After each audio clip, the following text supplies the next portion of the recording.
Baş Dövlət Yol Polisi İdarəsi dumanlı hava şəraiti ilə bağlı sürücüləri diqqətli olmağa çağırır. Hazırda ölkənin bəzi bölgələrində, o cümlədən paytaxtda dumanlı hava müşahidə olunur. Belə hava şəraiti yollarda görünüş məsafəsini əhəmiyyətli dərəcədə azaldır və bu da yol nəqliyyat hadisələrinin baş vermə riskini artırır. Bu şəraitdə hərəkət iştirakçılarının diqqətli və məsuliyyətli davranması mühüm əhəmiyyət kəsb edir. Sürücülərə tövsiyə olunur: hərəkətə başlamazdan əvvəl duman faralarının və işıqlandırma sistemlərinin sazlığını yoxlayın. Sürəti mövcud görünüş şəraitinə uyğun seçin. Qəfil manevr və ötmələrdən çəkinin. Ara məsafəni qoruyun.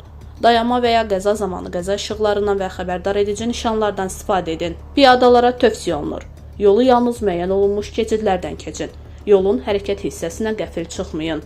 Nəzərə alın ki, belə şəraitdə sürücünün piyadanı görməsi çətinləşir. Baş Dövlət Yol Polisi İdarəsi diqqətə çatdırır ki, məhdud görünüş şəraitində yol hərəkət iştirakçılarının diqqətsizliyi və məsuliyyətsiz davranışı ağır yol nəqliyyat hadisələrinin baş verməsinə səbəb ola bilər. Belə şəraitdə diqqətli və məsuliyyətli davranmaq, yol hərəkəti qaydalarına ciddi riayət etmək həyati əhəmiyyət daşıyır.